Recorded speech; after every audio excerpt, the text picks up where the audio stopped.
Good thinkers solve problems. They never lack ideas that can build an organization, and they always have hope for a better future. Good thinkers rarely find themselves at the mercy of ruthless people who would take advantage of them or try to deceive them. People like Nazi dictator Adolf Hitler, who once boasted, "What luck for rulers that men do not think." Those who develop the process of good thinking can rule themselves, even while under an oppressive ruler or in other difficult circumstances. In short, good thinkers are successful. I've studied successful people for 40 years, and though the diversity you find among them is astounding, I've found that they are all alike in one way: how they think. That is the one thing that separates successful people from unsuccessful ones. And here's the good news. How successful people think can be learned. If you change your thinking, you can change your life. Why you should change your thinking. It's hard to overstate the value of changing your thinking. Good thinking can do many things for you: generate revenue, solve problems, and create opportunities. It can take you to a whole new level, personally and professionally. It really can change your life. Consider some things you need to know about changing your thinking. 1. Changed thinking is not automatic. Sadly, a change in thinking doesn't happen on its own. Good ideas rarely go out and find someone. If you want to find a good idea, you must search for it. If you want to become a better thinker, you need to work at it. And once you begin to become a better thinker, the good ideas keep coming. In fact, the amount of good thinking you can do at any time depends primarily on the amount of good thinking you are already doing. 2. Changed thinking is difficult. When you hear someone say, "Now this is just off the top of my head," expect dandruff. The only people who believe thinking is easy are those who don't habitually engage in it. Nobel Prize-winning physicist Albert Einstein, one of the best thinkers who ever lived, asserted, "Thinking is hard work.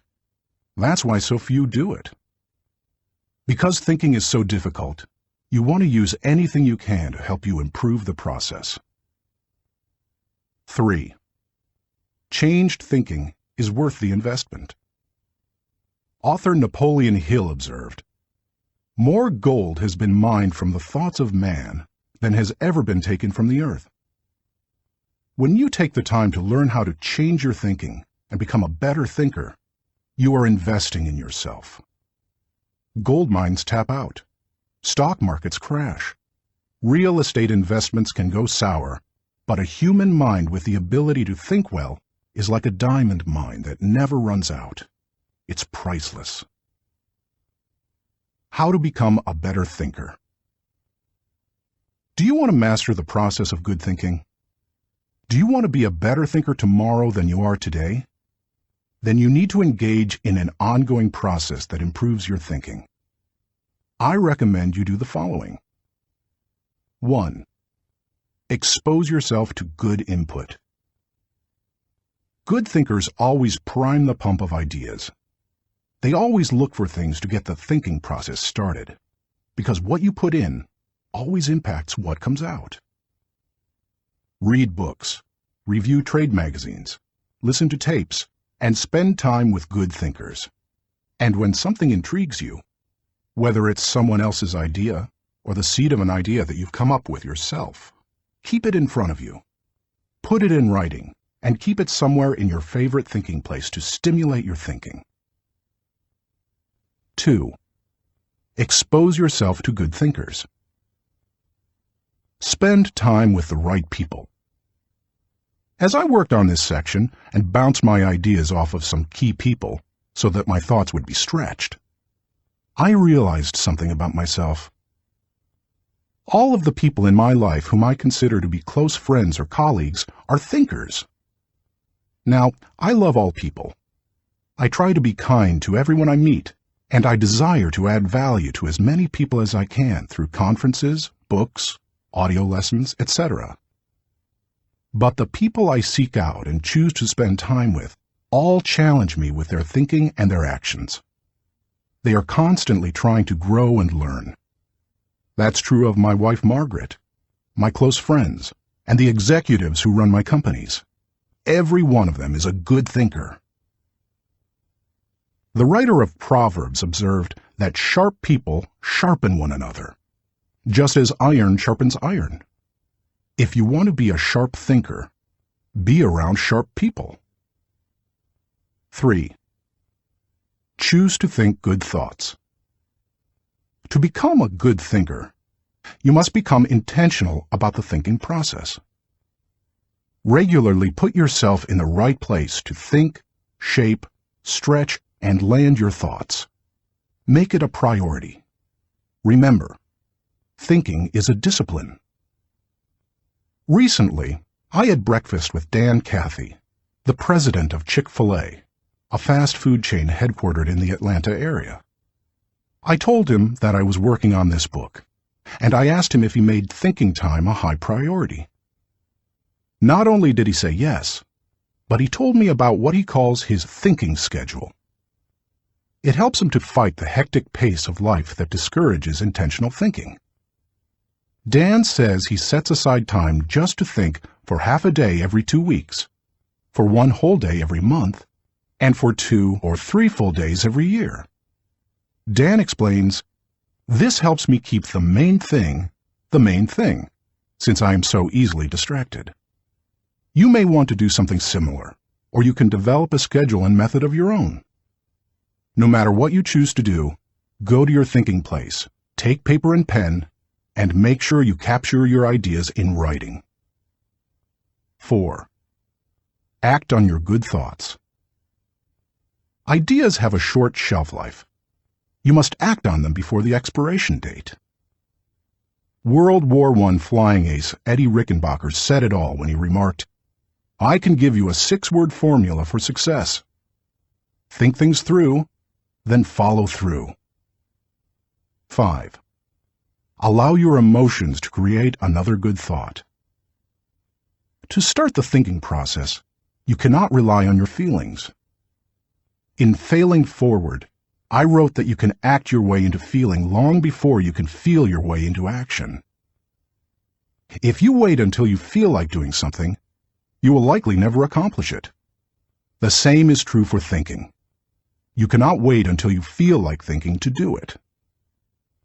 However, I found that once you engage in the process of good thinking, you can use your emotions to feed the process and create mental momentum.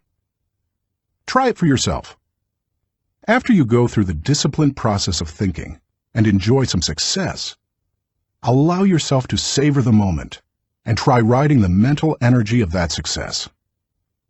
If you're like me, it's likely to spur additional thoughts and productive ideas. 6. Repeat the process. One good thought does not make a good life. The people who have one good thought and try to ride it for an entire career often end up unhappy or destitute. They are the one-hit wonders, the one-book authors, the one-message speakers, the one-time inventors who spend their life struggling to protect or promote their single idea. Success comes to those who have an entire mountain of gold that they continually mine, not those who find one nugget and try to live on it for 50 years. To become someone who can mine a lot of gold, you need to keep repeating the process of good thinking. Putting yourself in the right place to think. Becoming a good thinker isn't overly complicated. It's a discipline. If you do the 6 things I have outlined, you will set yourself up for a lifestyle of better thinking. But what do you do to come up with specific ideas on a day-to-day basis? I want to teach you the process that I've used to discover and develop good thoughts. It's certainly not the only one that works, but it has worked well for me. 1. Find a place to think your thoughts. If you go to your designated place to think, expecting to generate good thoughts, Then eventually you will come up with some. Where is the best place to think? Everybody's different. Some people think best in the shower. Others, like my friend Dick Biggs, like to go to a park. For me, the best places to think are in my car, on planes, and in the spa.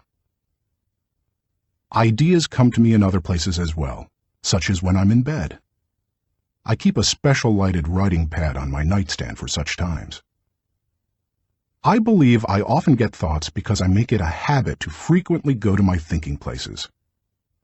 If you want to consistently generate ideas, you need to do the same thing. Find a place where you can think and plan to capture your thoughts on paper so that you don't lose them. When I found a place to think my thoughts found a place in me. 2. Find a place to shape your thoughts. Rarely do ideas come fully formed and completely worked out. Most of the time, they need to be shaped until they have substance. As my friend Dan Ryland says, they have to stand the test of clarity and questioning. During the shaping time, you want to hold an idea up to strong scrutiny. Many times a thought that seemed outstanding late at night looks pretty silly in the light of day. Ask questions about your ideas. Fine-tune them. One of the best ways to do that is to put your thoughts in writing. Professor, college president, and U.S. Senator S.I. Hayakawa wrote, "Learning to write is learning to think. You don't know anything clearly unless you can state it in writing."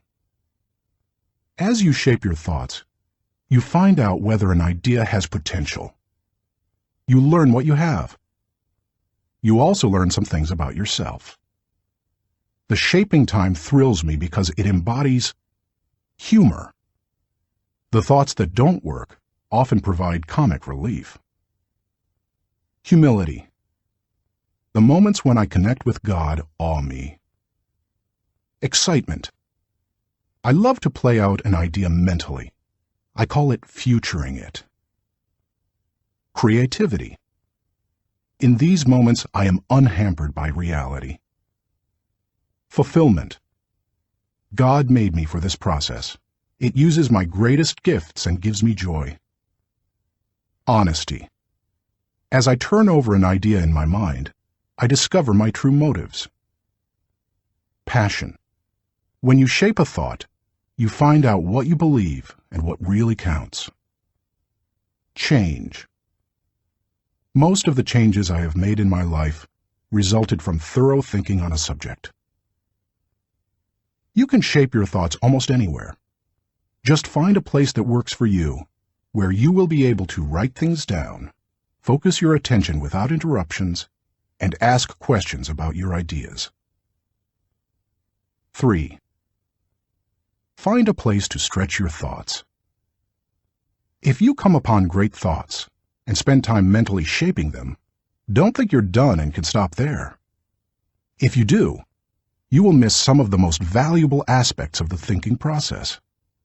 You miss bringing others in and expanding ideas to their greatest potential. Earlier in my life, I have to admit, I was often guilty of this error. I wanted to take an idea from seed thought to solution before sharing it with anyone, even the people it would most impact. I did this both at work and at home. But over the years, I have learned that you can go much farther with a team than you can go alone. I've found a kind of formula that can help you stretch your thoughts. It says, the right thought plus the right people in the right environment at the right time for the right reason equals the right result. This combination is hard to beat. Like every person, every thought has the potential to become something great. When you find a place to stretch your thoughts, you find that potential. 4. Find a place to land your thoughts. Author C.D. Jackson observes that great ideas need landing gear as well as wings. Any idea that remains only an idea doesn't make a great impact. The real power of an idea comes when it goes from abstraction to application. Think about Einstein's theory of relativity. When he published his theories in 1905 and 1916, they were merely profound ideas. Their real power came with the development of the nuclear reactor in 1942 and the nuclear bomb in 1945. When scientists developed and implemented Einstein's ideas, the whole world changed. Likewise, if you want your thoughts to make an impact, you need to land them with others so that they can someday be implemented. As you plan for the application phase of the thinking process, land your ideas first with yourself. Landing an idea with yourself will give you integrity. People will buy into an idea only after they buy into the leader who communicates it. Before teaching any lesson, I ask myself 3 questions. Do I believe it? Do I live it? Do I believe others should live it? If I can't answer yes to all 3 questions, then I haven't landed it. Key players. Let's face it, no idea will fly if the influencers don't embrace it. After all, they are the people who carry thoughts from idea to implementation. Those most affected. Landing thoughts with the people on the firing line will give you great insight. Those closest to changes that occur as a result of a new idea can give you a reality read. And that's important, because sometimes even when you've diligently completed the process of creating a thought, shaping it, and stretching it with other good thinkers, you can still miss the mark. 5. Find a place to fly your thoughts. French philosopher Henri-Louis Bergson, who won the Nobel Prize in Literature in 1927, asserted that a person should think like a man of action, act like a man of thought. What good is thinking if it has no application in real life? Thinking divorced from actions cannot be productive. Learning how to master the process of thinking well leads you to productive thinking. If you can develop the discipline of good thinking and turn it into a lifetime habit, then you will be successful and productive all of your life.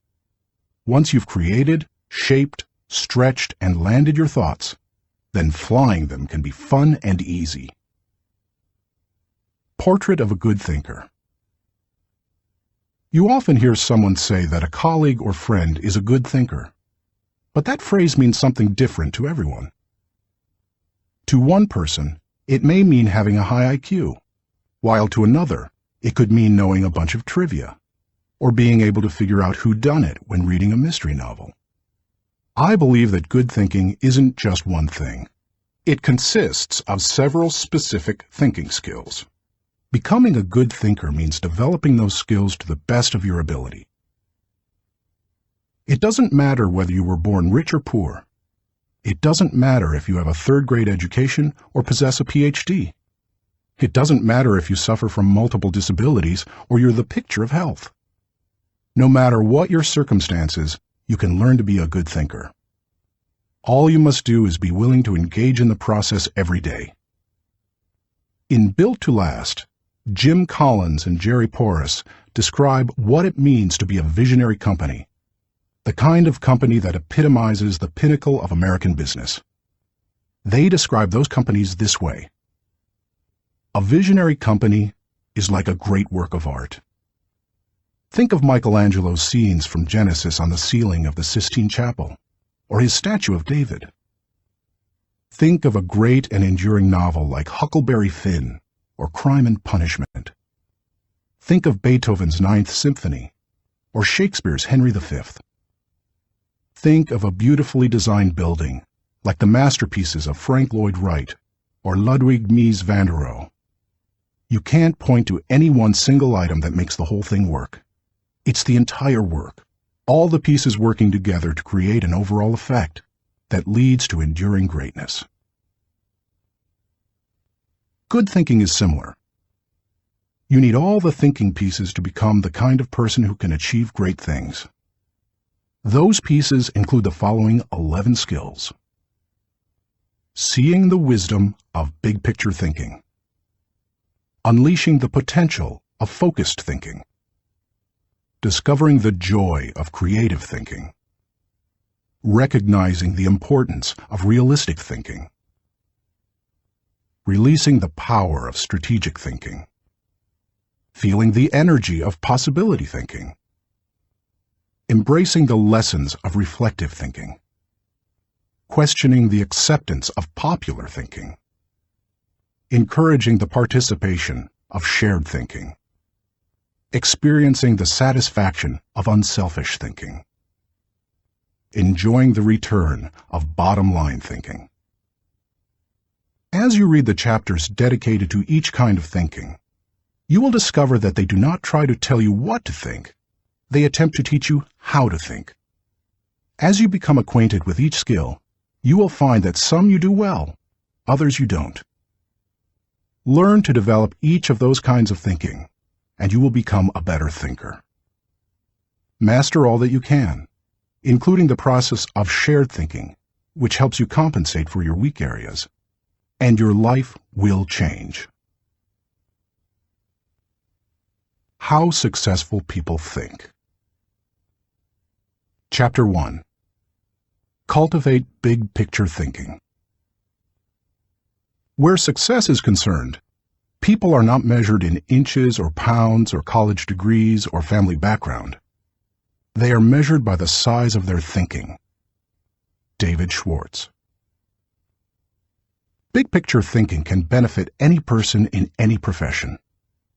When somebody like Jack Welch tells a GE employee that the ongoing relationship with a customer is more important than the sale of an individual product, he's reminding them of the big picture. When two parents are fed up with potty training, poor grades, or fender benders, and one reminds the other that the current difficult time is only a temporary season, then they benefit from thinking big picture. Real estate developer Donald Trump quipped, "You have to think anyway, so why not think big?" Big picture thinking brings wholeness and maturity to a person's thinking. It brings perspective. It's like making the frame of a picture bigger, in the process expanding not only what you can see, but what you are able to do. Spend time with big picture thinkers, and you will find that they learn continually. Big picture thinkers are never satisfied with what they already know. They are always visiting new places, reading new books, meeting new people, learning new skills. And because of that practice, they often are able to connect the unconnected. They are lifelong learners. To help me maintain a learner's attitude, I spend a few moments every morning thinking about my learning opportunities for the day. As I review my calendar and to-do list, knowing whom I will meet that day, what I will read, which meetings I will attend, I note where I am most likely to learn something. Then I mentally cue myself to look attentively for something that will improve me in that situation. If you desire to keep learning, I want to encourage you to examine your day and look for opportunities to learn. Listen intentionally. An excellent way to broaden your experience is to listen to someone who has expertise in an area where you don't. I search for such opportunities. One year I spoke to about 900 coaches and scouts at the Senior Bowl, where graduating football players participate in their last college game. I had the opportunity, along with my son-in-law Steve Miller, to have dinner with NFL head coaches Dave Wanstead and Butch Davis. It's not often that you get such an opportunity, so I asked them questions about teamwork and spent a lot of time listening to them. At the end of the evening, as Steve and I were walking to our car, he said to me, "John, I bet you asked those coaches 100 questions tonight." "If I'm going to learn and grow," I replied, "I must know what questions to ask and know how to apply the answers to my life." Listening has taught me a lot more than talking. When you meet with people, it's good to have an agenda so that you can learn. It's a great way to partner with people who can do things you can't. Big picture thinkers recognize that they don't know lots of things. They frequently ask penetrating questions to enlarge their understanding and thinking. If you want to become a better big picture thinker, then become a good listener. Look expansively. Writer Henry David Thoreau wrote, "Many an object is not seen, though it falls within the range of our visual ray, because it does not come within the range of our intellectual ray." Human beings habitually see their own world first. For example, when people arrive at a leadership conference put on by my company, Enjoy, they want to know where they're going to park, whether they will be able to get a good and comfortable seat, whether the speaker will be on, and if the breaks will be spaced right. When I arrive to speak at the same conference, I want to know that the lighting is good, the sound equipment is operating effectively, whether the speaker's platform will be close enough to the people, etc. Who you are determines what you see and how you think. Big picture thinkers realize there is a world out there besides their own, and they make an effort to get outside of themselves and see other people's worlds through their eyes. It's hard to see the picture while inside the frame. To see how others see, you must first find out how they think. Becoming a good listener certainly helps with that. So does getting over your personal agenda and trying to take the other person's perspective. Live completely. French essayist Michel de Montaigne wrote, "The value of life lies not in the length of days, but in the use we make of them. A man may live long, yet live very little. The truth is that you can spend your life any way you want, but you can spend it only once." Becoming a big-picture thinker can help you to live with wholeness, to live a very fulfilling life. People who see the big picture expand their experience because they expand their world. As a result, they accomplish more than narrow-minded people, and they experience fewer unwanted surprises too, because they are more likely to see the many components involved in any given situation: issues, people, relationships, timing, and values. They are also, therefore, usually more tolerant of other people and their thinking. Why you should receive the wisdom of big-picture thinking. Intuitively, you probably recognize big-picture thinking as beneficial. Few people want to be closed-minded. No one sets out to be that way. But just in case you're not completely convinced, consider several specific reasons why you should make the effort to become a better big-picture thinker. 1. Big-picture thinking allows you to lead. You can find many big-picture thinkers who aren't leaders, but you will find few leaders who are not big-picture thinkers. Leaders must be able to do many important things for their people. See the vision before their people do. They also see more of it. This allows them to size up situations, taking into account many variables. Leaders who see the big picture discern possibilities as well as problems to form a foundation to build the vision. Once leaders have done that, they can sketch a picture of where the team is going, including any potential challenges or obstacles. The goal of leaders shouldn't be merely to make their people feel good, but to help them be good and accomplish the dream. The vision, shown accurately, will allow leaders to show how the future connects with the past to make the journey more meaningful. When leaders recognize this need for connection and bridge it, then they can seize the moment when the timing is right. In leadership, when to move is as important as what you do. As Winston Churchill said, there comes a special moment in everyone's life, a moment for which that person was born. When he seizes it, it is his finest hour. Whether building roads, planning a trip, or moving in leadership, big picture thinking allows you to enjoy more success. People who are constantly looking at the whole picture have the best chance of succeeding in any endeavor. 2. Big picture thinking keeps you on target. Thomas Fuller, chaplain to Charles II of England, observed, "He that is everywhere is nowhere. To get things done, you need focus. However, to get the right things done, you also need to consider the big picture. Only by putting your daily activities in the context of the big picture will you be able to stay on target. As Alvin Toffler says, you've got to think about big things while you're doing small things, so that all the small things go in the right direction.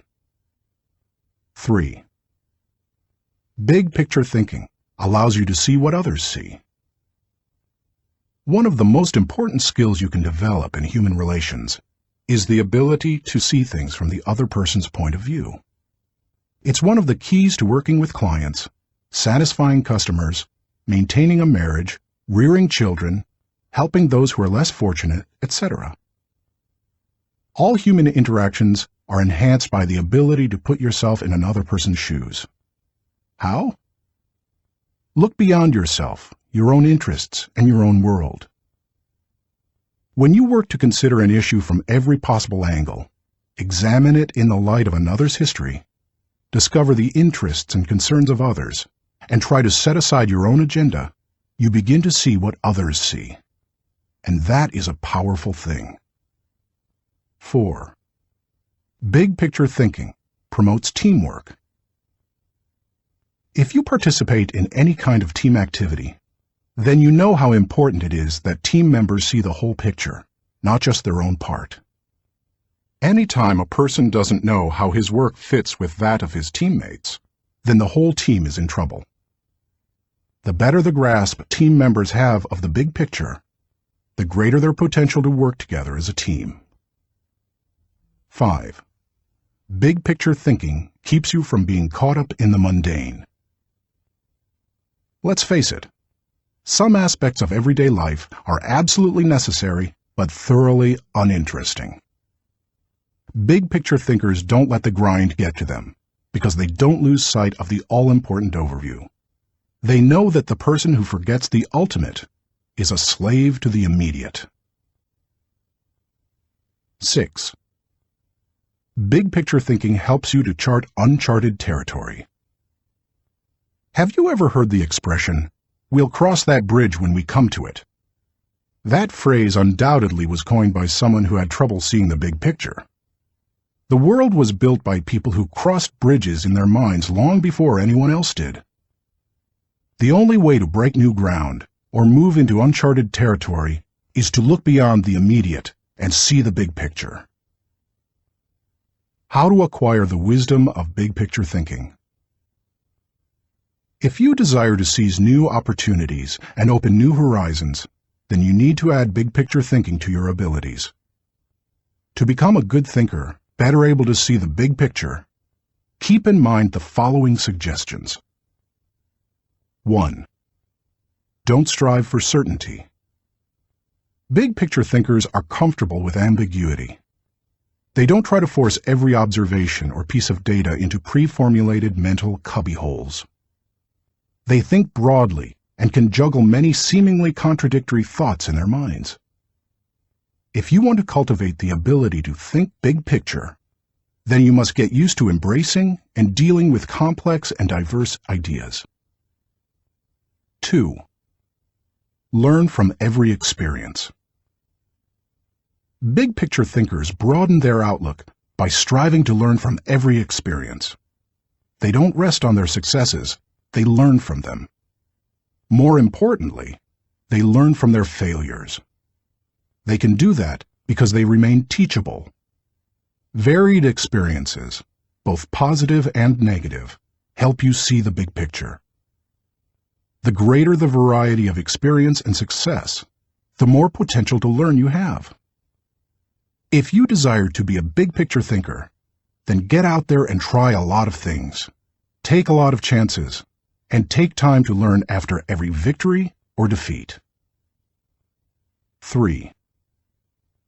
Gain insight from a variety of people.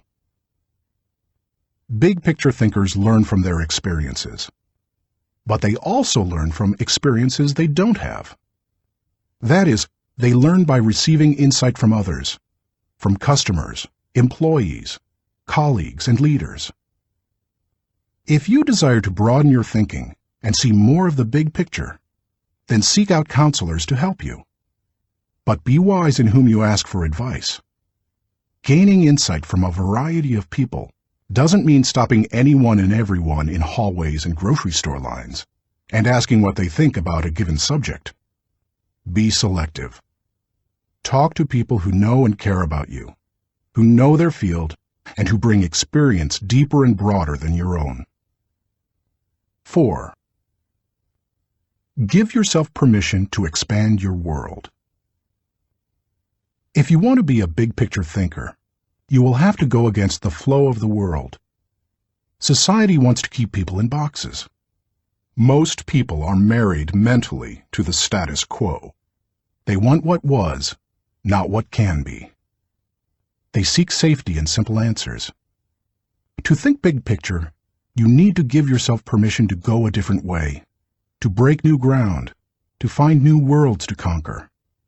And when your world does get bigger, you need to celebrate.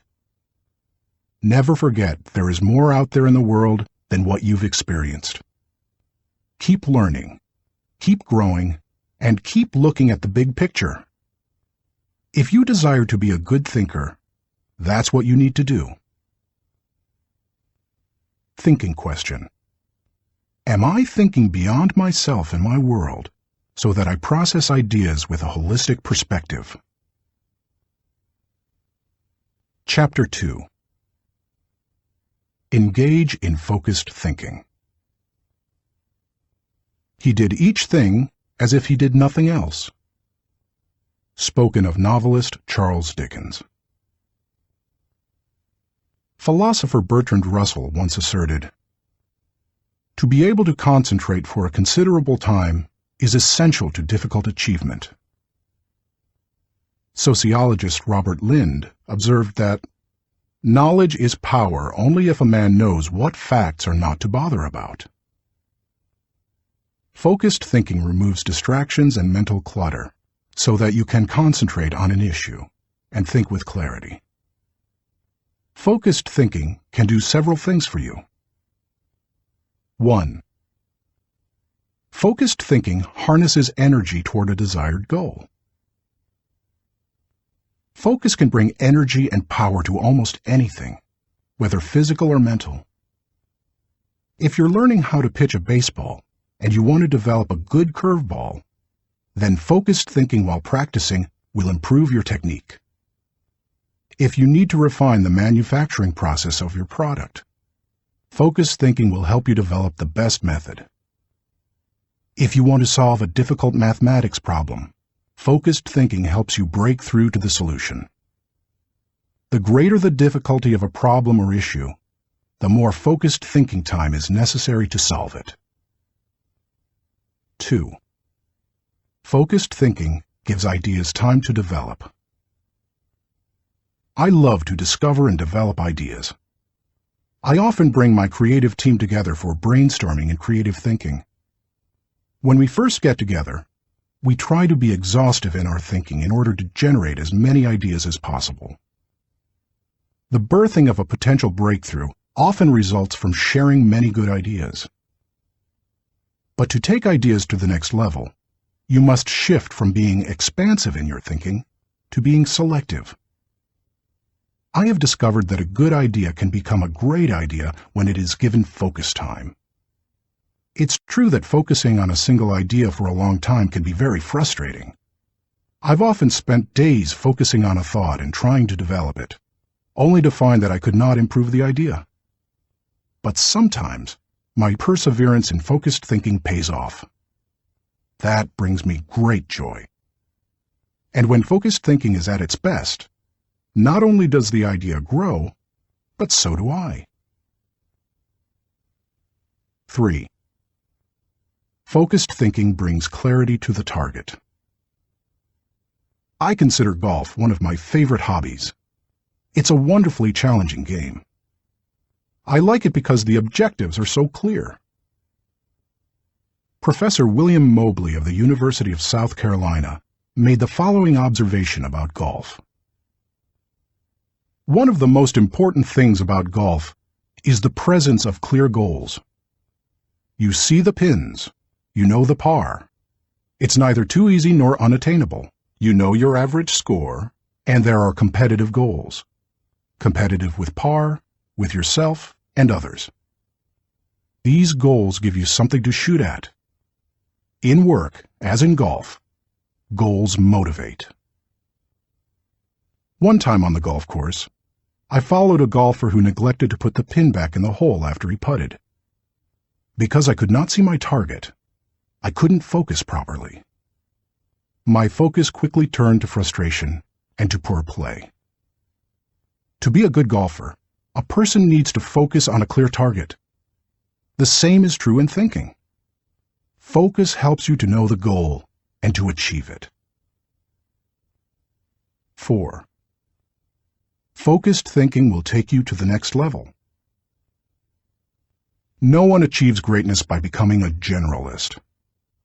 You don't hone a skill by diluting your attention to its development. The only way to get to the next level is to focus.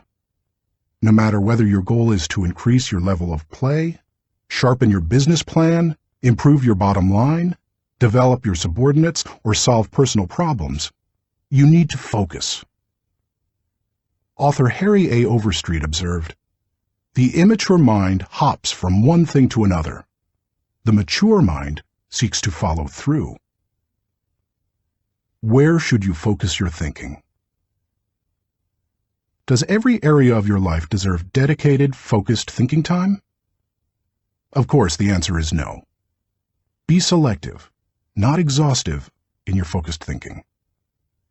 For me, that means dedicating in-depth thinking time to 4 areas: leadership, creativity, communication, and intentional networking. Your choices will probably differ from mine. Here are a few suggestions to help you figure them out.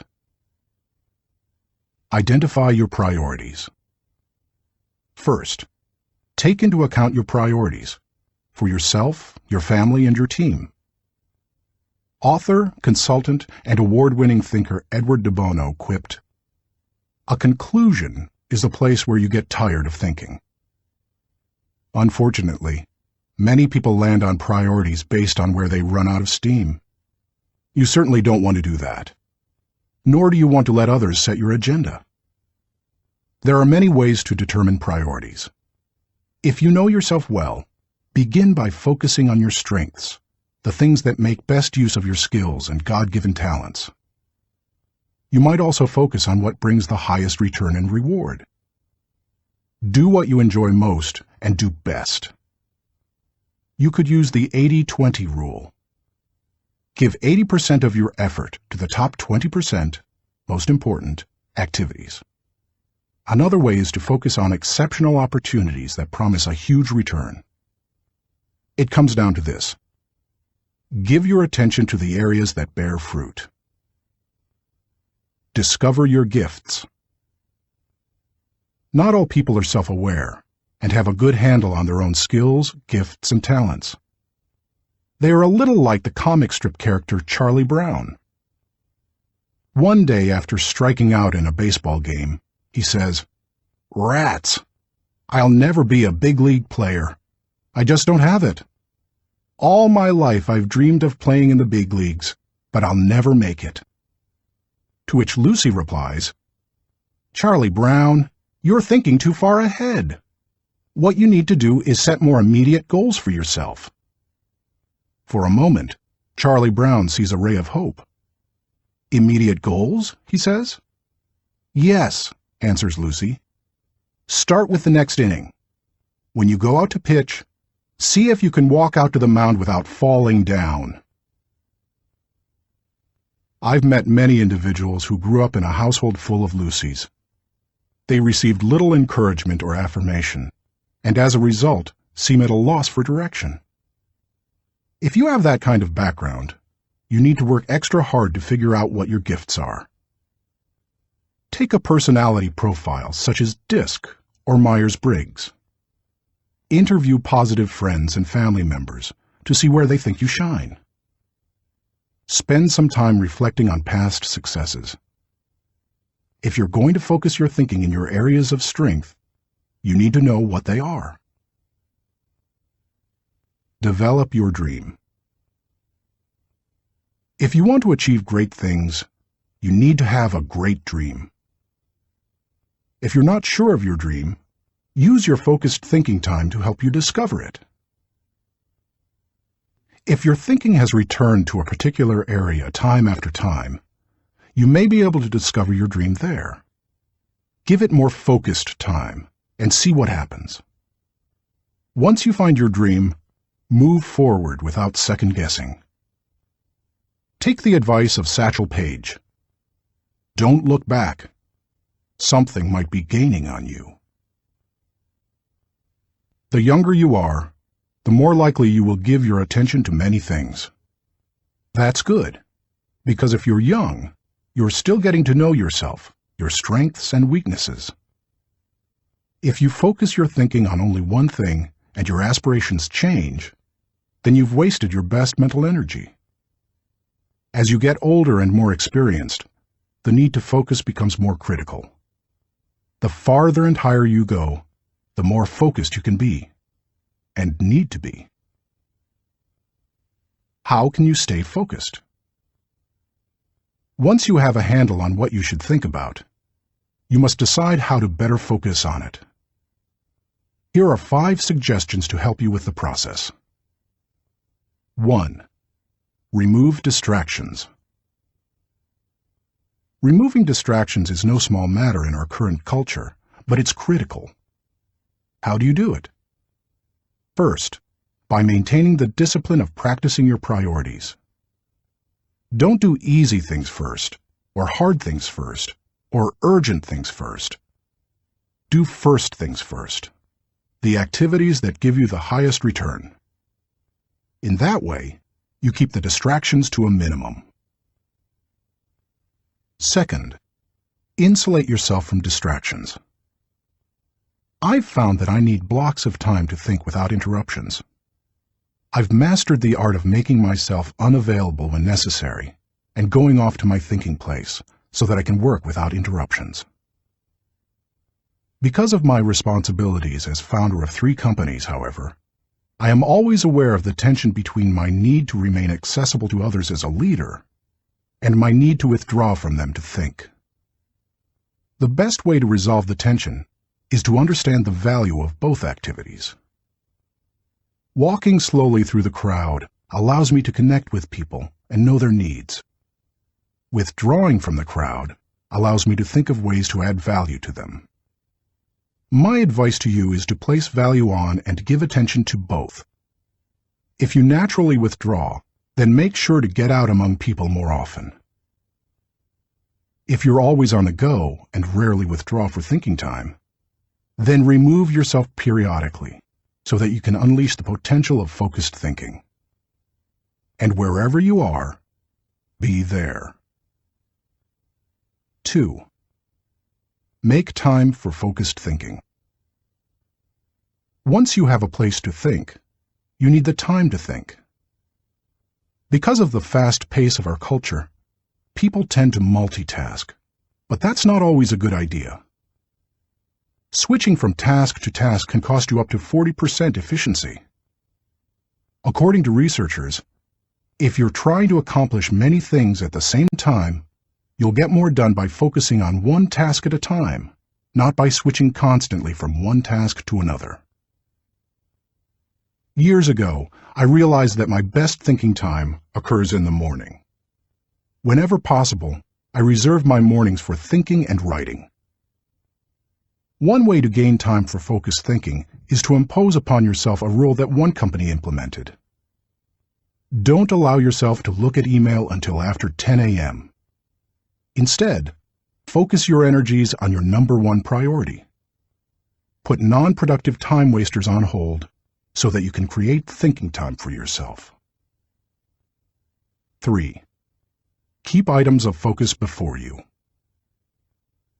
Ralph Waldo Emerson, the great transcendental thinker, believed, concentration is the secret of strength in politics, in war, in trade, in short, in all management of human affairs. To help me concentrate on the things that matter, I work to keep important items before me. One way is to ask my assistant, Linda Eggers, to keep bringing it up, asking me about it, giving me additional information in reference to it. I'll also keep a file or page on my desk so that I see it every day as I work. That strategy has successfully helped me for 30 years to stimulate and sharpen ideas. If you've never done it, I recommend that you try it. I'll tell you more about it in the section on reflective thinking. 4. Set goals. I believe goals are important. The mind will not focus until it has clear objectives. But the purpose of goals is to focus your attention and give you direction, not to identify a final destination. As you think about your goals, note that they should be clear enough to be kept in focus, close enough to be achieved, helpful enough to change lives. Those guidelines will get you going. And be sure to write down your goals. If they're not written, I can almost guarantee that they're not focused enough. And if you really want to make sure they're focused, take the advice of David Belasco, who says, "If you can't write your idea on the back of my business card, you don't have a clear idea." Even if you look back years from now and think your goals were too small, they will have served their purpose if they provide you with direction. 5. Question your progress. Take a good look at yourself from time to time to see whether you are actually making progress. That is the most accurate measure of whether you are making the best use of focused thinking. Ask yourself, am I seeing a return for my investment of focused thinking time? Is what I am doing getting me closer to my goals? Am I headed in a direction that helps me to fulfill my commitments, maintain my priorities, and realize my dreams? What are you giving up to go up? No one can go to the highest level and remain a generalist. My dad used to say, "Find the one thing you do well and don't do anything else." I've found that to do well at a few things, I've had to give up many things. As I worked on this chapter, I spent some time reflecting on the kinds of things I've given up. Here are the main ones. I can't know everyone. I love people, and I'm outgoing. Put me into a room full of people and I feel energized. So it goes against my grain to restrict myself from spending time with lots of people. To compensate for that, I've done a couple of things. First, I've chosen a strong inner circle of people. They not only provide tremendous professional help, but they also make life's journey much more pleasant. Second, I ask certain friends to catch me up on what's happening in the lives of other friends. I usually do that when I'm traveling and can't block out the time I would need for focused thinking. I can't do everything. There are only a few exceptional opportunities in any person's lifetime. That's why I strive for excellence in a few things, rather than a good performance in many. That's cost me. Because of my workload, I also have to skip doing many things that I would love to do. For example, every week I hand off projects that I think would be fun to do myself. I practice the 10-80-10 principle with the people to whom I'm delegating a task. I help with the first 10% by casting vision, laying down parameters, providing resources, and giving encouragement. Then, once they've done the middle 80%, I come alongside them again and help them take whatever it is the rest of the way, if I can. I call it putting the cherry on top. I can't go everywhere. Every conference speaker and author has to travel a lot. Before I began doing much speaking, that seemed like a glamorous life. But after logging several million miles, I know what kind of a toll it can take. Ironically, I still love traveling for pleasure with my wife Margaret. It's one of our great joys. She and I could take 10 vacations a year and enjoy every one of them. Yet we can't because so much of my time is consumed doing what I was called to do: help people to grow personally and to develop as leaders. I can't be well-rounded. Being focused also keeps me from being well-rounded. I tell people, 99% of everything in life I don't need to know about. I try to focus on the 1% that gives me the highest return. And of the remaining 99, Margaret keeps me aware of whatever I need to know. It's one of the ways I keep from getting totally out of balance in my life. Being willing to give up some of the things you love in order to focus on what has the greatest impact isn't an easy lesson to learn. But the earlier you embrace it, the sooner you can dedicate yourself to excellence in what matters most. Thinking question. Am I dedicated to removing distractions and mental clutter so that I can concentrate with clarity on the real issue? Chapter 3. Harness Creative Thinking. The joy is in creating, not maintaining. Vince Lombardi, NFL Hall of Fame coach. Creativity is pure gold, no matter what you do for a living. Annette Moser-Wellman, author of The 5 Faces of Genius, asserts, "The most valuable resource you bring to your work and to your firm is your creativity. More than what you get done, more than the role you play, more than your title, more than your output, it's your ideas that matter." Despite the importance of a person's ability to think with creativity, few people seem to possess the skill in abundance.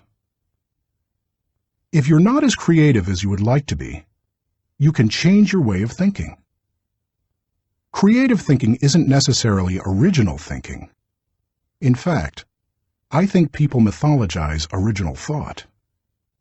Most often, creative thinking is a composite of other thoughts discovered along the way.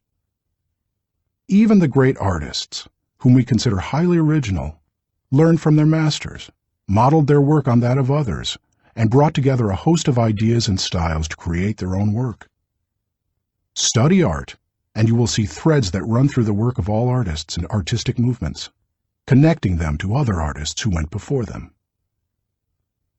Characteristics of creative thinkers. Perhaps you're not even sure what I mean when I ask whether you are a creative thinker. Consider some characteristics that creative thinkers have in common. Creative thinkers value ideas.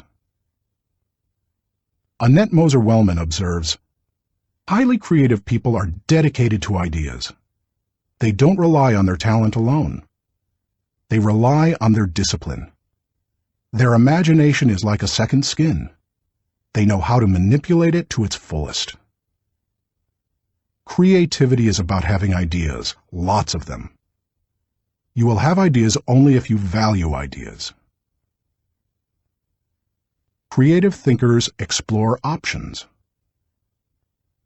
I've yet to meet a creative thinker who didn't love options. Exploring a multitude of possibilities helps to stimulate the imagination, and imagination is crucial to creativity. As Albert Einstein put it, imagination is more important than knowledge. People who know me well will tell you that I place a very high value on options. Why? Because they provide the key to finding the best answer, not the only answer. Good thinkers come up with the best answers. They create backup plans that provide them with alternatives. They enjoy freedom that others do not possess, and they will influence and lead others. Creative thinkers embrace ambiguity. Writer H.L. Mencken said, "It is the dull man who is always sure, and the sure man who is always dull." Creative people don't feel the need to stamp out uncertainty. They see all kinds of inconsistencies and gaps in life, and they often take delight in exploring those gaps, or in using their imagination to fill them in. Creative thinkers celebrate the offbeat. Creativity, by its very nature, often explores off the beaten path and goes against the grain. Diplomat and longtime president of Yale University, Kingman Brewster, said, There is a correlation between the creative and the screwball, so we must suffer the screwball gladly. To foster creativity in yourself or others, be willing to tolerate a little oddness. Creative thinkers connect the unconnected. Because creativity utilizes the ideas of others, there's great value in being able to connect one idea to another, especially to seemingly unrelated ideas. Graphic designer Tim Hansen says, "Creativity is especially expressed in the ability to make connections, to make associations, to turn things around and express them in a new way." Creating additional thoughts is like taking a trip in your car. You may know where you are going, but only as you move toward your destination can you see and experience things in a way not possible before you started. Creative thinking works something like this. Think, then collect, then create, then correct, then connect. Once you begin to think, you are free to collect. You ask yourself, what material relates to this thought? Once you have the material, you ask, what ideas can make the thought better? That can start to take an idea to the next level. After that, you can correct or refine it by asking, what changes can make these ideas better? Finally, you connect the ideas by positioning them in the right context to make the thought complete and powerful. Creative thinkers don't fear failure. Creativity demands the ability to be unafraid of failure, because creativity equals failure. You may be surprised to hear such a statement, but it's true. Charles Frankel asserts that anxiety is the essential condition of intellectual and artistic creation. Creativity requires a willingness to look stupid. It means getting out on a limb, knowing that the limb often breaks. Creative people know these things and still keep searching for new ideas. They just don't let the ideas that don't work prevent them from coming up with more ideas that do work. Why you should discover the joy of creative thinking. Creativity can improve a person's quality of life. Here are 5 specific things creative thinking has the potential to do for you. 1. Creative thinking adds value to everything. Wouldn't you enjoy a limitless reservoir of ideas that you could draw upon at any time? That's what creative thinking gives you. For that reason, no matter what you are currently able to do, creativity can increase your capabilities. Creativity is being able to see what everybody else has seen and think what nobody else has thought, so that you can do what nobody else has done. Sometimes, creative thinking lies along the lines of invention, where you break new ground. Other times, it moves along the lines of innovation, which helps you to do old things in a new way. But either way, it's seeing the world through sufficiently new eyes so that new solutions appear. That always adds value. 2. Creative thinking compounds. Over the years, I've found that creative thinking is hard work, but creative thinking compounds, given enough time and focus. Perhaps more than any other kind of thinking, creative thinking builds on itself and increases the creativity of the thinker. Poet Maya Angelou observed, "You can't use up creativity. The more you use, the more you have." Sadly, too often creativity is smothered rather than nurtured. There has to be a climate in which new ways of thinking, perceiving, questioning are encouraged. If you cultivate creative thinking in an environment that nurtures creativity, there's no telling what kind of ideas you can come up with. I'll talk more on that later. 3. Creative thinking draws people to you and your ideas. Creativity is intelligence having fun. People admire intelligence, and they are always attracted to fun, so the combination is fantastic. If anyone could be said to have fun with his intelligence, it was Leonardo da Vinci. The diversity of his ideas and expertise staggers the mind. He was a painter, architect, sculptor, anatomist, musician, inventor, and engineer. The term Renaissance man was coined because of him. Just as people were drawn to Da Vinci and his ideas during the Renaissance, they are drawn to creative people today. If you cultivate creativity, you will become more attractive to other people, and they will be drawn to you. 4. Creative thinking helps you learn more. Author and creativity expert Ernie Zielinski says, "Creativity is the joy of not knowing it all. The joy of not knowing it all refers to the realization that we seldom, if ever, have all the answers. We always have the ability to generate more solutions to just about any problem. Being creative is being able to see or imagine a great deal of opportunity to life's problems. Creativity is having options." It almost seems too obvious to say, but if you are always actively seeking new ideas, you will learn. Creativity is teachability. It's seeing more solutions than problems. And the greater the quantity of thoughts, the greater the chance for learning something new. 5. Creative thinking challenges the status quo. If you desire to improve your world, or even your own situation, then creativity will help you.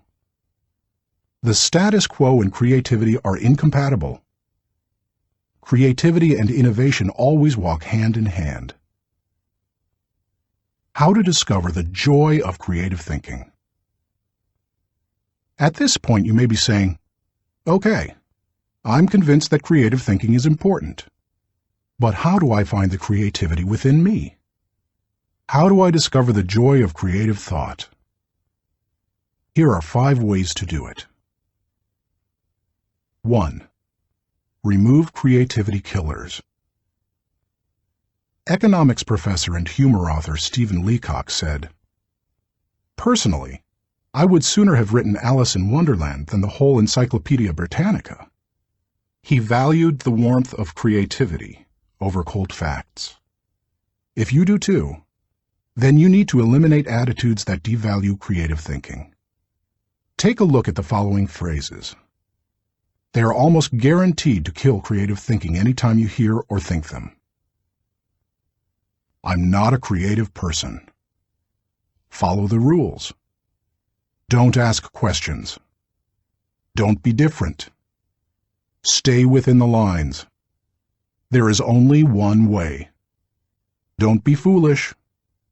"Be practical." "Be serious." "Think of your image." "That's not logical." "It's not practical." "It's never been done." "It can't be done." "It didn't work for them." "We tried that before." "It's too much work." "We can't afford to make a mistake." "It will be too hard to administer." "We don't have the time." "We don't have the money."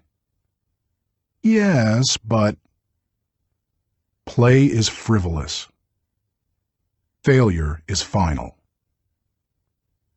If you think you have a great idea, don't let anyone talk you out of it, even if it sounds foolish. Don't let yourself or anyone else subject you to creativity killers. After all, you can't do something new and exciting if you force yourself to stay in the same old rut.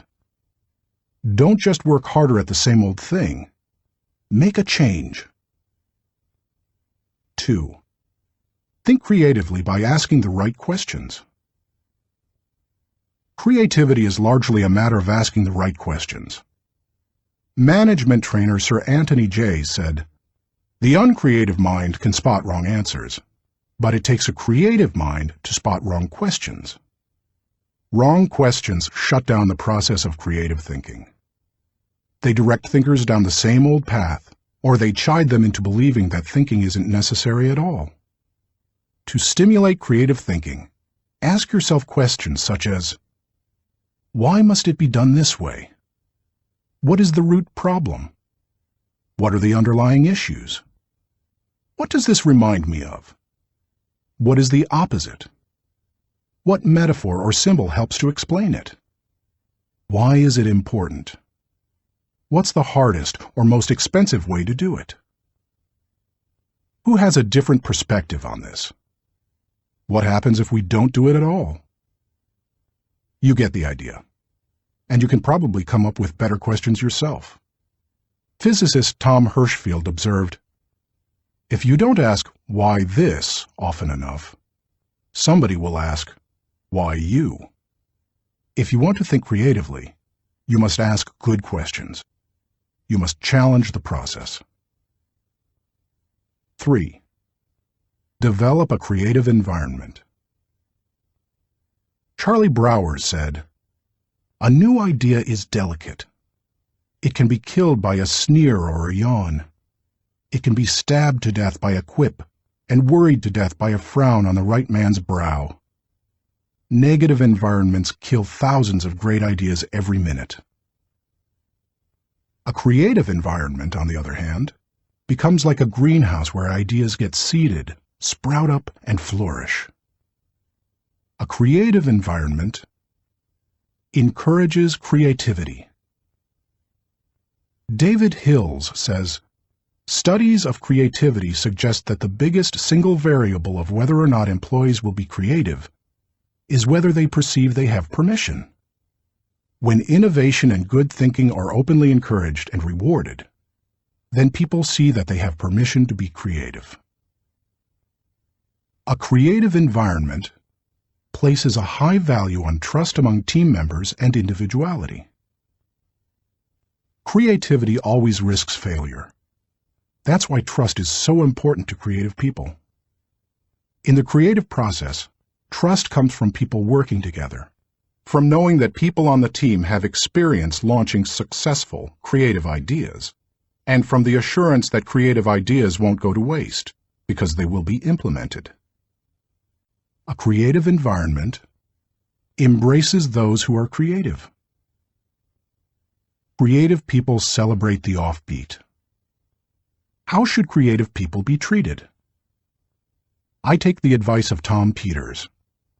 Weed out the dullards, nurture the nuts. I do that by spending time with them, which I enjoy anyway. I especially like to pull people into brainstorming sessions. People look forward to an invitation to such meetings because the time will be filled with energy, ideas, and laughter. And the odds are high that a new project, seminar, or business strategy will result. When that happens, they also know a party's coming.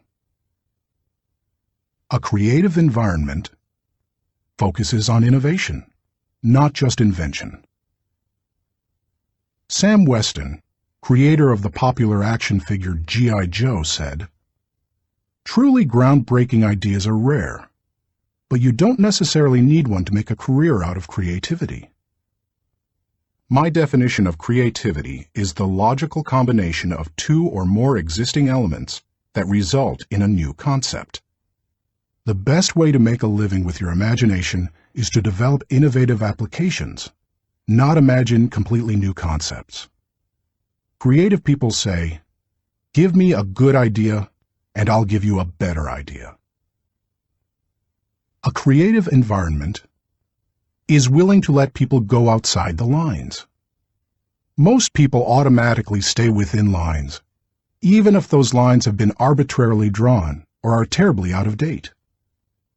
Remember, most limitations we face are not imposed on us by others. We place them on ourselves. Lack of creativity often falls into that category.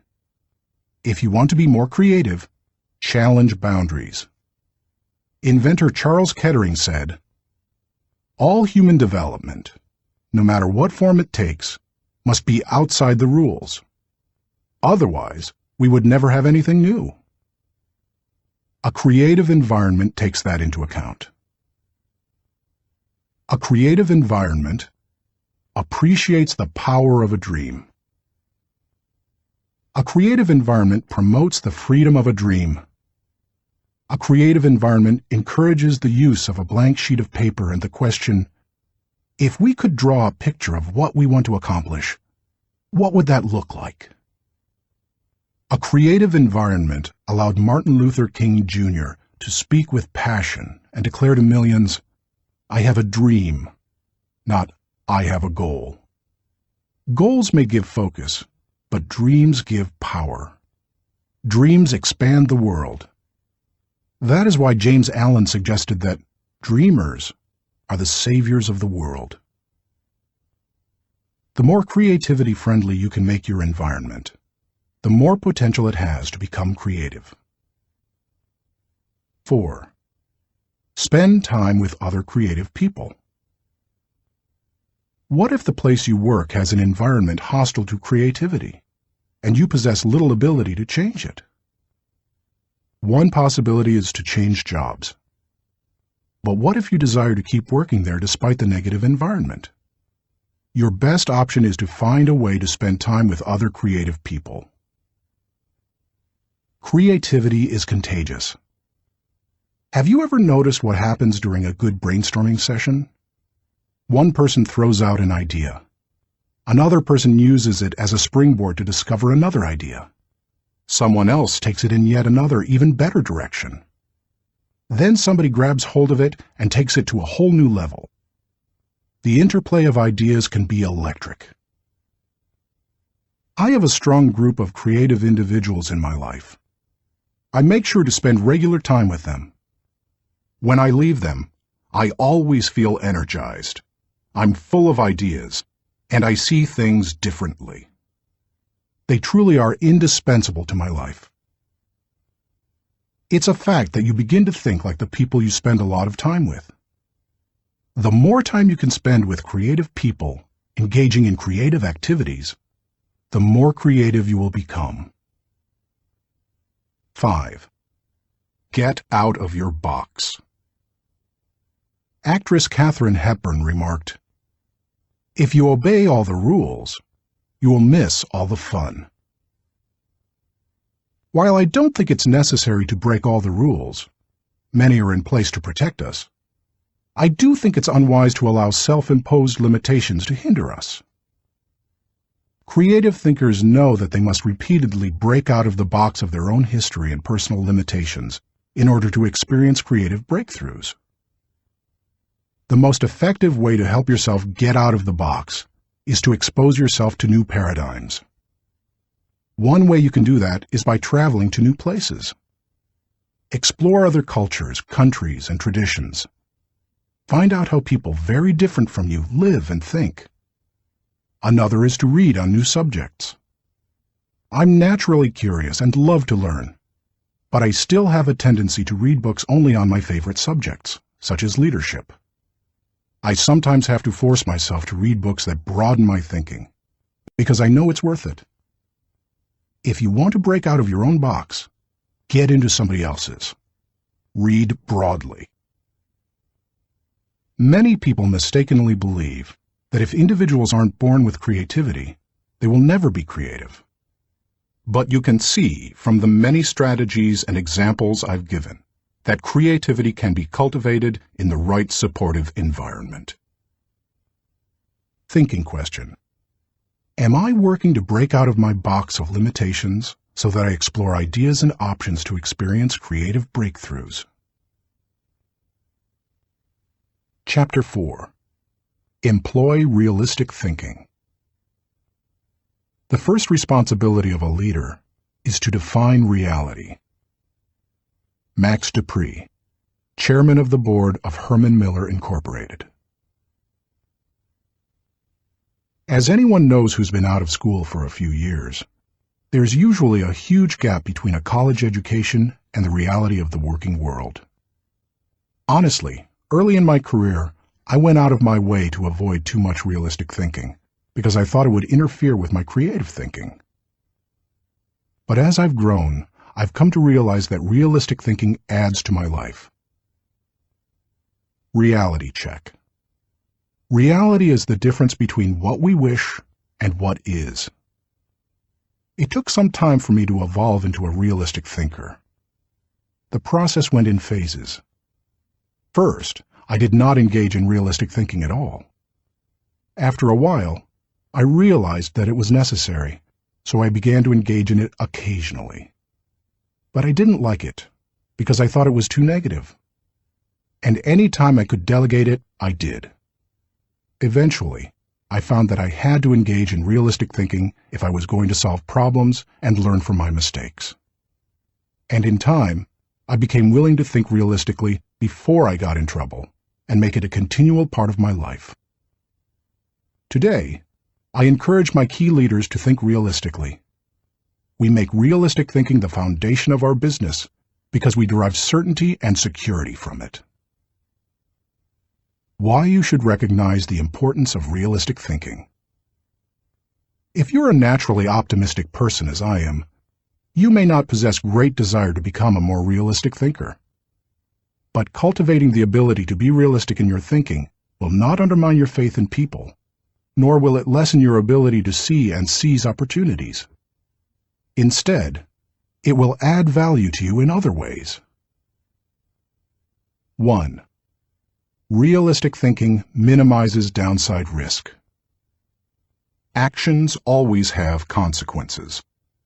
Realistic thinking helps you to determine what those consequences could be. And that's crucial, because only by recognizing and considering consequences can you plan for them. If you plan for the worst-case scenario, you can minimize the downside risk. 2. Realistic thinking gives you a target and a game plan. I've known business people who were not realistic thinkers. Here's the good news. They were very positive and had a high degree of hope for their business. Here's the bad news. Hope is not a strategy. Realistic thinking leads to excellence in leadership and management because it requires people to face reality. They begin to define their target and develop a game plan to hit it. When people engage in realistic thinking, they also begin to simplify practices and procedures, which results in better efficiency. Truthfully, in business, only a few decisions are important. Realistic thinkers understand the difference between the important decisions and those that are merely necessary in the normal course of business. The decisions that matter relate directly to your purpose. James Allen was right when he wrote, "Until thought is linked with purpose, there is no intelligent accomplishment." 3. Realistic thinking is a catalyst for change. People who rely on hope for their success rarely make change a high priority. If you have only hope, you imply that achievement and success are out of your hands. It's a matter of luck or chance. Why bother changing? Realistic thinking can dispel that kind of wrong attitude. There's nothing like staring reality in the face to make a person recognize the need for change. Change alone doesn't bring growth, but you cannot have growth without change. 4. Realistic thinking provides security. Anytime you have thought through the worst that can happen, and you have developed contingency plans to meet it, you become more confident and secure. It's reassuring to know that you are unlikely to be surprised. Disappointment is the difference between expectations and reality. Realistic thinking minimizes the difference between the two. 5. Realistic thinking gives you credibility. Realistic thinking helps people to buy into the leader and his or her vision. Leaders continually surprised by the unexpected soon lose credibility with their followers. On the other hand, leaders who think realistically and plan accordingly position their organizations to win. That gives their people confidence in them. The best leaders ask realistic questions before casting vision. They ask themselves things like, is it possible? Does this dream include everyone or just a few? Have I identified and articulated the areas that will make this dream difficult to achieve? 6. Realistic thinking provides a foundation to build on. Thomas Edison observed, "The value of a good idea is in using it." The bottom line on realistic thinking is that it helps you to make an idea usable by taking away the wish factor. Most ideas and efforts don't accomplish their intended results because they rely too much on what we wish rather than what is. You can't build a house in midair. It needs a solid foundation. Ideas and plans are the same. They need something concrete on which to build. Realistic thinking provides that solid foundation. 7. Realistic thinking is a friend to those in trouble. If creativity is what you would do if you were unafraid of the possibility of failure, then reality is dealing with failure if it does happen. Realistic thinking gives you something concrete to fall back on during times of trouble, which can be very reassuring. Certainty in the midst of uncertainty brings stability. 8. Realistic thinking brings the dream to fruition. British novelist John Galsworthy wrote, "Idealism increases in direct proportion to one's distance from the problem. If you don't get close enough to a problem, you can't tackle it. If you don't take a realistic look at your dream and what it will take to accomplish it, you will never achieve it." Realistic thinking helps to pave the way for bringing any dream to fruition. How to recognize the importance of realistic thinking. Because I'm naturally optimistic rather than realistic, I've had to take concrete steps to improve my thinking in this area. Here are 5 things I do to improve my realistic thinking. 1. Develop an appreciation for truth. I could not develop as a realistic thinker until I gained an appreciation for realistic thinking. And that means learning to look at and enjoy truth. President Harry S. Truman said, "I never give them hell. I just tell the truth, and they think it is hell." That's the way many people react to truth. People tend to exaggerate their success and minimize their failures or deficiencies. They live according to Ruckert's law, believing there is nothing so small that it can't be blown out of proportion. Unfortunately, many people today could be described by a quote from Winston Churchill. "Men occasionally stumble over the truth, but most pick themselves up and hurry off as if nothing has happened." More recently, television journalist Ted Koppel observed, "Our society finds truth too strong a medicine to digest undiluted. In its purest form, truth is not a polite tap on the shoulder. It is a howling reproach. In other words, the truth will set you free, but first, it will make you angry. If you want to become a realistic thinker, however, you need to get comfortable dealing with the truth and face up to it." 2. Do your homework. The process of realistic thinking begins with doing your homework. You must first get the facts. Former governor, congressman, and ambassador Chester Bowles said, "When you approach a problem, strip yourself of preconceived opinions and prejudice. Assemble and learn the facts of the situation. Make the decision which seems to you to be the most honest, and then stick to it.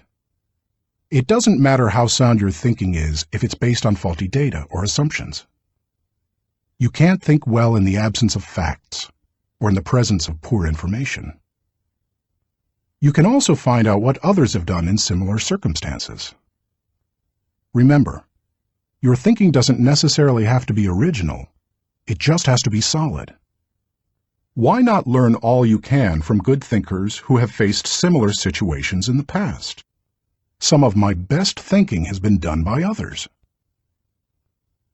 3. Think through the pros and cons. There's nothing like taking the time to really examine the pros and cons of an issue to give you a strong dose of reality. It rarely comes down to simply choosing the course of action with the greatest number of pros, because all pros and cons do not carry equal weight. But that's not the value of the exercise anyway. Rather, it helps you to dig into the facts, examine an issue from many angles, and really count the cost of a possible course of action. 4. Picture the worst-case scenario. The essence of realistic thinking is discovering, picturing, and examining the worst-case scenario. Ask yourself questions such as, what if sales fall short of projections? What if revenue hits rock bottom? Not an optimist's rock bottom, but real rock bottom. What if we don't win the account? What if the client doesn't pay us? What if we have to do the job short-handed? What if our best player gets sick? What if all the colleges reject my application? What if the market goes belly up? What if the volunteers quit? What if nobody shows up? You get the idea. The point is that you need to think about worst-case possibilities, whether you are running a business, leading a department, pastoring a church, coaching a team, or planning your personal finances. Your goal isn't to be negative or to expect the worst, just to be ready for it in case it happens. That way, you give yourself the best chance for a positive result, no matter what. If you picture the worst case and examine it honestly, then you really have experienced a reality check. You're ready for anything. As you do that, take the advice of Charles Hole, who advised, deliberate with caution, but act with decision, and yield with graciousness, or oppose with firmness. 5. Align your thinking with your resources. One of the keys to maximizing realistic thinking is aligning your resources with your objectives. Looking at pros and cons and examining worst-case scenarios will make you aware of any gaps between what you desire and what really is. Once you know what those gaps are, you can use your resources to fill them. After all, that's what resources are for. Super Bowl, Superdome, Super Security. Our country received lessons in realistic thinking following the tragedy of September 11, 2001. The destruction of the World Trade Center buildings in New York City far surpassed any worst-case scenarios that anyone might have envisioned. In the wake of that event, we now find that we don't have the luxury of avoiding or neglecting realistic thinking. I was reminded of that on Sunday, February 3, 2002, when I attended the Super Bowl in New Orleans, Louisiana. I had been to the big game twice before to root for the home team, first San Diego and later Atlanta, and had seen both teams lose. But I had never been to a game like this. The occasion had been designated a national security special event. That meant that the U.S. Secret Service would be overseeing it. Military personnel would work with local law enforcement, and security would be of the highest caliber. The Secret Service brought in several hundred agents and secured the area. In preparation for the game, access to the Superdome was highly restricted, with intensified screening. Officials blocked off roads, closed the nearby interstate, and designated the area a no-fly zone. We arrived early at the Dome. Officials suggested fans arrive up to 5 hours ahead of game time, and we immediately saw evidence of the precautionary measures.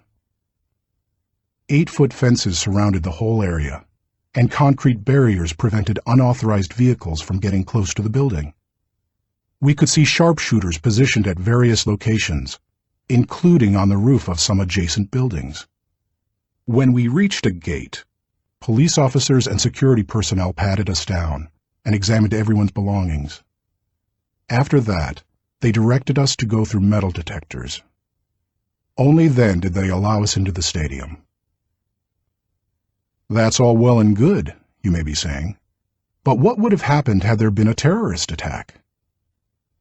The Secret Service had that covered too, because they had prepared for the worst-case scenario. Evacuation plans had been put into place, and personnel at the Superdome had been drilled to make sure everyone knew what to do in case of an emergency. New Orleans Mayor Mark Morial said the day before the Super Bowl, "We want to send a message to all visitors that New Orleans is going to be the safest place in America. We got the message. We didn't feel the least bit worried. That's what happens when leaders recognize the importance of realistic thinking. Thinking question. Am I building a solid mental foundation on facts so that I can think with certainty? Chapter 5. Utilize strategic thinking. Most people spend more time planning their summer vacation than planning their lives. Source unknown. When you hear the words strategic thinking, what comes to mind? Do visions of business plans dance in your head? Do you conjure up marketing plans, the kind that can turn a company around? Perhaps you contemplate global politics, or you recall some of history's greatest military campaigns. Hannibal crossing the Alps to surprise the Roman army, Charlemagne's conquest of Western Europe, or the Allies' D-Day invasion of Normandy. Perhaps, but strategy doesn't have to be restricted to military action, or even to business. Strategic thinking can make a positive impact on any area of life. Plan your life, live your plan. I've observed that most people try to plan their lives one day at a time. They wake up, make up their to-do list, and dive into action. Although some people aren't even that strategic. Fewer individuals plan their lives 1 week at a time. They review their calendar for the week, check their appointments, review their goals, and then get to work. They generally outachieve most of their daily planning colleagues. I try to take planning one step further. At the beginning of every month, I spend half a day working on my calendar for the next 40 days. 40 days works for me rather than just 30. That way, I get a jump on the next month and don't get surprised. I begin by reviewing my travel schedule and planning activities with my family. Then I review what projects, lessons, and other objectives I want to accomplish during those 5 to 6 weeks. Then I start blocking out days and times for thinking, writing, working, meeting with people, etc. I set times to do fun things, such as seeing a show, watching a ball game, or playing golf. I also set aside small blocks of time to compensate for the unexpected. By the time I'm done, I can tell you nearly everything I'll be doing almost hour by hour during the coming weeks. This strategy is one of the reasons I have been able to accomplish much. Why you should release the power of strategic thinking.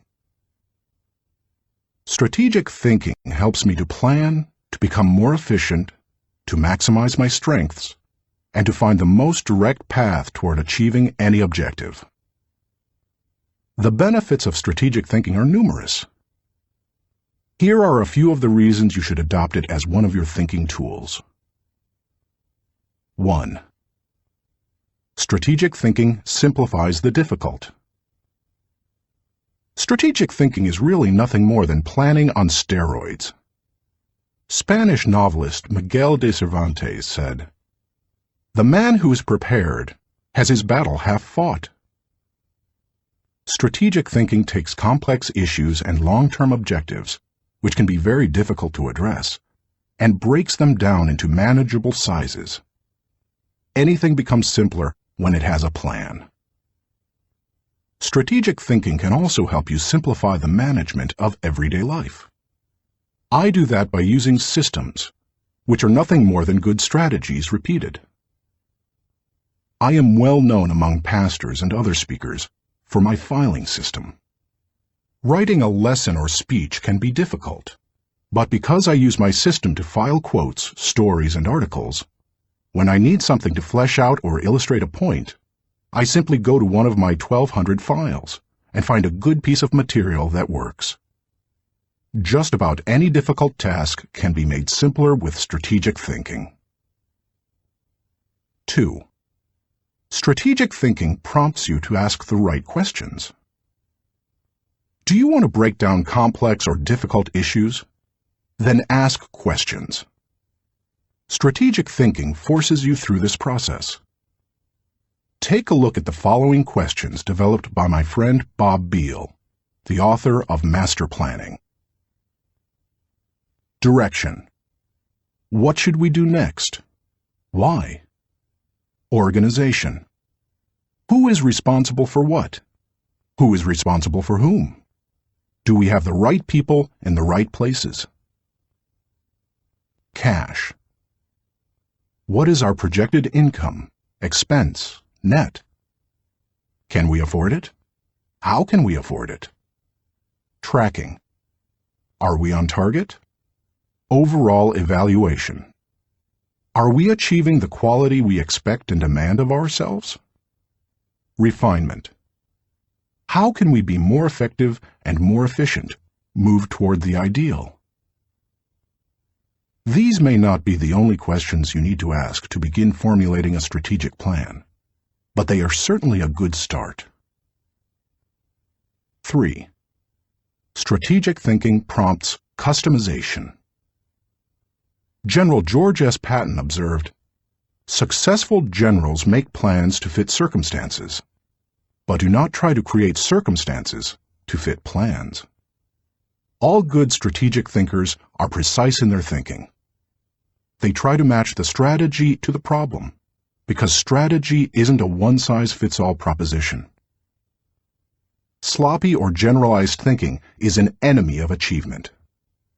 The intention to customize in strategic thinking forces a person to go beyond vague ideas and engage in specific ways to go after a task or problem. It sharpens the mind. 4. Strategic thinking prepares you today for an uncertain tomorrow. Strategic thinking is the bridge that links where you are to where you want to be. It gives direction and credibility today and increases your potential for success tomorrow. It is, as Mary Webb suggests, like saddling your dreams before you ride them. 5. Strategic thinking reduces the margin of error. Anytime you shoot from the hip or go into a totally reactive mode, you increase your margin for error. It's like a golfer stepping up to a golf ball and hitting it before lining up the shot. Misaligning a shot by just a few degrees can send the ball 100 yards off target. Strategic thinking, however, greatly reduces that margin for error. It lines up your actions with your objectives, just as lining up a shot in golf helps you to put the ball closer to the pin. The better aligned you are with your target, the better the odds that you will be going in the right direction. 6. Strategic thinking gives you influence with others. One executive confided in another, "Our company has a short-range plan and a long-range plan. Our short-range plan is to stay afloat long enough to make it to our long-range plan." That's hardly a strategy, yet that's the position where some business leaders put themselves. There's more than one problem with neglecting strategic thinking in that way. Not only does it fail to build the business, but it also loses the respect of everyone involved with the business. The one with the plan is the one with the power. It doesn't matter in what kind of activity you're involved. Employees want to follow the business leader with a good business plan. Volunteers want to join the pastor with a good ministry plan. Children want to be with the adult who has the well-thought-out vacation plan. If you practice strategic thinking, others will listen to you, and they will want to follow you. If you possess a position of leadership in an organization, strategic thinking is essential. How to release the power of strategic thinking. To become a better strategic thinker, able to formulate and implement plans that will achieve the desired objective, take the following guidelines to heart. 1. Break down the issue. The first step in strategic thinking is to break down an issue into smaller, more manageable parts, so that you can focus on them more effectively. How you do it is not as important as just doing it. You might break an issue down by function. That's what automotive innovator Henry Ford did when he created the assembly line. And that's why he said, "Nothing is particularly hard if you divide it into small jobs." How you break down an issue is up to you, whether it's by function, timetable, responsibility, purpose, or some other method. The point is that you need to break it down. Only one person in a million can juggle the whole thing in his head and think strategically to create solid, viable plans. 2. Ask why before how. When most people begin using strategic thinking to solve a problem or plan a way to meet an objective, they often make the mistake of jumping the gun and trying immediately to figure out how to accomplish it. Instead of asking how, they should first ask why. If you jump right into problem-solving mode, how are you going to know all the issues? Eugene G. Grace says, "Thousands of engineers can design bridges, calculate strains and stresses, and draw up specifications for machines. But the great engineer is the man who can tell whether the bridge or the machine should be built at all, where it should be built, and when." Asking why helps you to think about all the reasons for decisions. It helps you to open your mind to possibilities and opportunities. The size of an opportunity often determines the level of resources and effort that you must invest. Big opportunities allow for big decisions. If you jump to how too quickly, you might miss that. 3. Identify the real issues and objectives. William Feather, author of The Business of Life, said, "Before it can be solved, a problem must be clearly defined. Too many people rush to solutions, and as a result, they end up solving the wrong problem. To avoid that, ask probing questions to expose the real issues. Challenge all of your assumptions. Collect information even after you think you've identified the issue. You may still have to act with incomplete data, but you don't want to jump to a conclusion before you gather enough information to begin identifying the real issue. Begin by asking, what else could be the real issue? You should also remove any personal agenda. More than almost anything else, that can cloud your judgment. Discovering your real situation and objectives is a major part of the battle. Once the real issues are identified, the solutions are often simple. 4. Review your resources. I already mentioned how important it is to be aware of your resources, but it bears repeating. A strategy that doesn't take into account resources is doomed to failure. Take an inventory. How much time do you have? How much money? What kinds of materials, supplies, or inventory do you have? What are your other assets? What liabilities or obligations will come into play? Which people on the team can make an impact? You know your own organization and profession. Figure out what resources you have at your disposal. 5. Develop your plan. How you approach the planning process depends greatly on your profession and the size of the challenge that you're planning to tackle, so it's difficult to recommend many specifics. However, no matter how you go about planning, take this advice. Start with the obvious. When you tackle an issue or plan that way, it brings unity and consensus to the team, because everyone sees those things. Obvious elements build mental momentum and initiate creativity and intensity.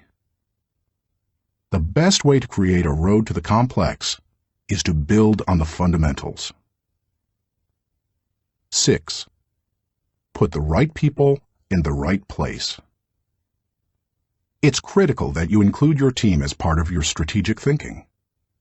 Before you can implement your plan, you must make sure that you have the right people in place. Even the best strategic thinking won't help if you don't take into account the people part of the equation. Look what happens if you miscalculate. Wrong person. Problems instead of potential. Wrong place. Frustration instead of fulfillment. Wrong plan. Grief instead of growth. Everything comes together, however, when you put together all three elements: the right person, the right place, and the right plan. 7. Keep repeating the process. My friend Olin Hendricks remarked, "Strategic thinking is like showering. You have to keep doing it. If you expect to solve any major problem once, you're in for disappointment." Little things such as filing or shopping systematically can be won easily through systems and personal discipline. But major issues need major strategic thinking time. What Thane Yost said is really true. The will to win is worthless if you do not have the will to prepare. If you want to be an effective strategic thinker, then you need to become a continuous strategic thinker. As I was working on this chapter, I came across an article in my local paper on the celebration of the Jewish Passover and how millions of American Jews read the order of service for their Seder, or Passover meal, from a small booklet produced by Maxwell House Coffee. For more than 70 years, the coffee company has produced the booklet, called a Haggadah, and during those years, it has distributed more than 40 million copies of it. "I remember using them all my life," said Regina Witt, who is in her 50s. So does her mother, who is almost 90. It's our tradition. I think it would be very strange not to use them. So how did Maxwell House come to supply the booklets? It was the result of strategic thinking. 80 years ago, marketing man Joseph Jacobs advised that the company could sell coffee during Passover if the product were certified kosher by a rabbi. Since 1923, Maxwell House Coffee has been certified kosher for Passover. And then Jacobs suggested that if they gave away the Haggadah booklets, they could increase sales. They've been creating the booklets and selling coffee during Passover ever since. That's what can happen when you unleash the power of strategic thinking. Thinking question. Am I implementing strategic plans that give me direction for today and increase my potential for tomorrow? Chapter 6. Explore possibility thinking. Nothing is so embarrassing as watching someone do something that you said could not be done. Sam Ewing. People who embrace possibility thinking are capable of accomplishing tasks that seem impossible because they believe in solutions. Here are several reasons why you should become a possibility thinker. 1. Possibility thinking increases your possibilities. When you believe you can do something difficult, and you succeed, many doors open for you. When George Lucas succeeded in making Star Wars, despite those who said the special effects he wanted hadn't ever been done, and couldn't be done, many other possibilities opened up to him. Industrial Light and Magic, the company he created to produce those impossible special effects, became a source of revenue to help underwrite his other projects. He was able to produce merchandising tie-ins to his movies, thus bringing in another revenue stream to fund his movie making. But his confidence in doing the difficult has also made a huge impact on other movie makers and a whole new generation of moviegoers. Popular culture writer Chris Salewicz asserts, at first, directly through his own work, and then via the unparalleled influence of ILM, Industrial Light and Magic, George Lucas has dictated for 2 decades the essential broad notion of what is cinema. If you open yourself up to possibility thinking, you open yourself up to many other possibilities. 2. possibility thinking draws opportunities and people to you. The case of George Lucas helps you to see how being a possibility thinker can create new opportunities and attract people. People who think big attract big people to them. If you want to achieve big things, you need to become a possibility thinker. 3. Possibility thinking increases others' possibilities. Big thinkers who make things happen also create possibilities for others. That happens in part because it's contagious. You can't help but become more confident and think bigger when you're around possibility thinkers. 4. Possibility thinking allows you to dream big dreams. No matter what your profession, possibility thinking can help you to broaden your horizons and dream bigger dreams. Professor David J. Schwartz believes big thinkers are specialists in creating positive, forward-looking, optimistic pictures in their own minds and in the minds of others. If you embrace possibility thinking, your dreams will go from molehill to mountain size. And because you believe in possibilities, you put yourself in position to achieve them. 5. Possibility thinking makes it possible to rise above average. During the 1970s, when oil prices went through the roof, automobile makers were ordered to make their cars more fuel efficient. One manufacturer asked a group of senior engineers to drastically reduce the weight of cars they were designing.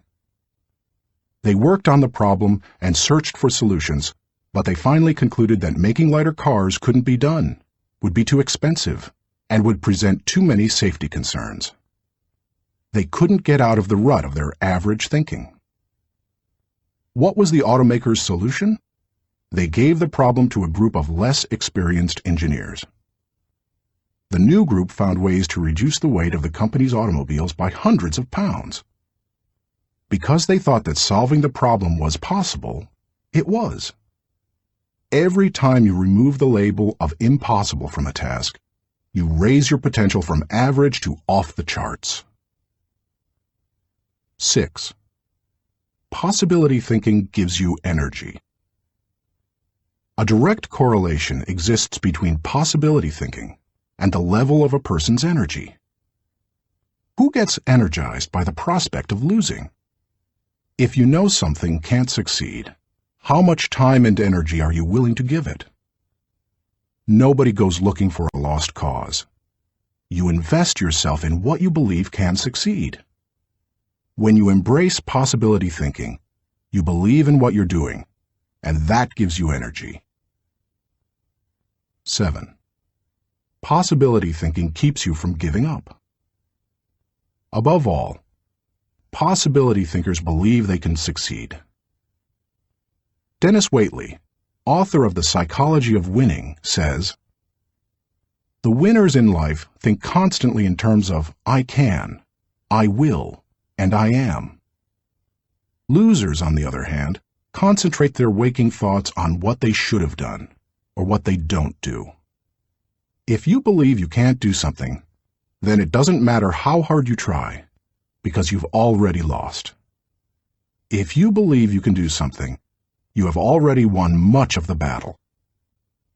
One of the people who showed himself to be a great possibility thinker in 2001 was New York Mayor Rudy Giuliani. In the hours following the World Trade Center tragedy, Giuliani not only led the city through the chaos of the disaster, but he instilled confidence in everyone he touched. Afterward, he gave some insight and perspective on his experience. "I was so proud of the people I saw on the street. No chaos, but they were frightened and confused. And it seemed to me that they needed to hear from my heart where I thought we were going. I was trying to think, where can I go for some comparison to this, some lessons about how to handle it? So I started thinking about Churchill, started thinking that we're going to have to rebuild the spirit of the city. And what better example than Churchill and the people of London during the Blitz in 1940, who had to keep up their spirit during this sustained bombing. It was a comforting thought. 16 hours after the planes struck the buildings in New York City, when Giuliani finally returned at 2:30 a.m. to his apartment for a rest, instead of sleeping, he read the World War II chapters of Churchill, a biography, by Roy Jenkins. He learned how Winston Churchill helped his people to see the possibilities and kept his people going. Inspired, Giuliani did the same for his own people 6 decades later.